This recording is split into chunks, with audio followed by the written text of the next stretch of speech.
ధర్మ సందేహాలు కార్యక్రమానికి తిరిగి స్వాగతం. గురుగారు, మరో ఉత్తరం చూద్దామండి. కావలి నుండి నిర్మల గారు పంపించారు. ఏలినాటి శని ఎటువంటి ఫలితాలను ఇస్తుంది తెలియచేయండి అంటున్నారు. ఏలినాటి శని అనగానే అందరూ కూడా భయభ్రాంతులవుతూ ఉంటారు. ఎందుకంటే అనేక ఈతి బాధలకు నాంది పలుకుతుంది ఏలినాటి శని. ఈ శని యొక్క అనుగ్రహం పొందడానికి, శని ప్రభావం మనపైన పడకుండా ఉండటానికి తప్పనిసరిగా గోమాతకు శనివారం నాడు సేవ చేయాలి. గోవులో విశిష్టవంతమైనటువంటి సకల దేవతా స్వరూపాలు ఉన్నాయి. ఆ గోవుకి శనివారం నాడు కనుక నల్ల నువ్వులు బెల్లం కలిపి ఉండగా చేసి ప్రదక్షిణం చేసి కనుక పెట్టేటువంటి సాంప్రదాయాన్ని అలవాటు చేసుకున్నట్లయితే ఏలినాటి శని దోషం పోతుంది. అలాగే నిత్యం మీరు భోజనం చేసేటప్పుడు మొట్టమొదటి ముద్దను పక్కన పెట్టి ఆ ముద్దను శని వాహనమైన కాకికి పెట్టాలి.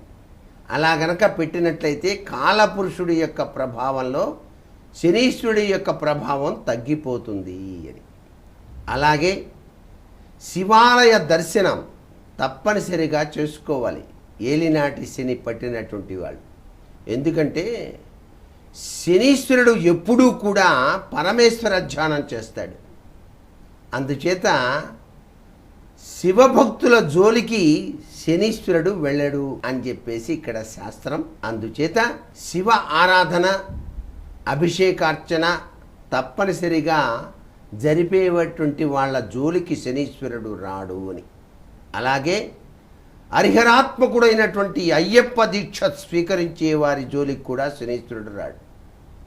అంటే శని పట్టినప్పటికీ కూడా ఆ దోషభూయిష్టం పటాపంచలైపోతుంది అని చెప్పేసి వాళ్ళు నల్ల దుస్తులు ధరిస్తారు, కాళ్ళకి చెప్పులు లేకుండా నడిచి వెళ్తూ ఉంటారు.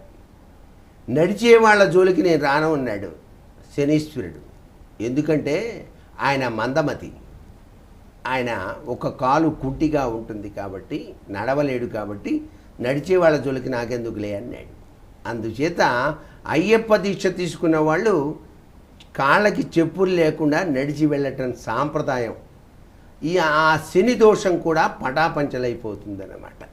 అంతేకాకుండా పిప్పలాయ నమః అనేటువంటి మంత్రం ధ్యానం చేస్తూ రావి చెట్టు చుట్టూతా శనివారం నాడు 3 ప్రదక్షిణాలు చేస్తే ఎంతటి ఏలినాటి శని దోషమైనా సరే పటాపంచలైపోతుంది అన్నది మనకు శాస్త్రం.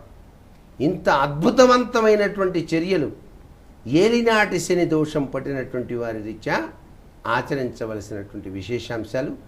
ఏలినాటి శని దోషం పట్టినప్పుడు డబ్బులు అప్పులు ఇవ్వటం, కొత్త వ్యాపారాలు ప్రారంభించటం, పెద్ద పెద్ద వ్యాపారాలు చేద్దామనేటువంటి ఆశలతో వెళ్ళి నిరాశకు గురవటం, అనేక ఈతి బాధలు కలగటం, కాళ్ళు నొప్పులు, జ్వరం, తల తిరగటం, ఇట్లాంటి ఈతి బాధలు కూడా రావడానికి ఆస్కారం ఉంది. దాని రీత్యా ఏలినాటి శని దోష నివృత్తి ప్రీత్యర్థం అని చెప్పేసి 21,000 సార్లు శనికి సంబంధించిన మూల మంత్రాన్ని బ్రాహ్మణోత్తముల చేత జపం చేయించుకొని తీర్థం తీసుకోవటం మంచిది. నువ్వులు, బెల్లం, అలాగే మేకు ఇవన్నీ కూడాను బ్రాహ్మణోత్తముడికి దానంగా ఇవ్వాలి అని చెప్పేసి కూడా శాస్త్రంలో చెప్పారు. ఈ మూల మంత్రాన్ని ప్రతి వాళ్ళు కూడాను ధ్యానం చేయవచ్చు.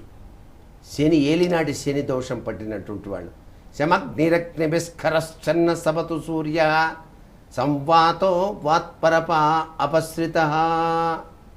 అలాగే దశరథ శని స్తోత్రం అని చెప్పేసి ఉంది. అది నిత్యం గనక పఠించినట్లయితే శనిదేవుడు తన దివ్యామృత తత్వాన్ని అనుగ్రహ తత్వంగా మారుస్తాడు అని చెప్పేసి కూడా శాస్త్రం. గురువుగారు, మీ అమూల్యమైన సమయాన్ని వెచ్చించి ప్రేక్షకుల సందేహాలను శాస్త్రోక్తంగా నివృత్తి చేశారు. ధన్యవాదాలండి. సర్వే జనా సుఖినో భవంతు. చూశారు కదా, ఇది వాల్టి ధర్మ సందేహాలు కార్యక్రమం. మీకు కూడా ఏమైనా సందేహాలుంటే మాకు రాసి పంపించండి. మా చిరునామా ధర్మ సందేహాలు, కేర్ ఆఫ్ భక్తి TV, road number 92, Jubilee hills, Hyderabad 5,96,000. మా ఇమెయిల్ ఐడి bhaktihyd@gmail.com. రేపటి ధర్మ సందేహాలు కార్యక్రమంలో మళ్ళీ కలుద్దాం. అంతవరకు సెలవు. నమస్కారం. ఈ కార్యక్రమాన్ని మీకు సమర్పిస్తున్న వారు ఏజ్ బ్రాండ్ పూజా నువ్వుల నూనె.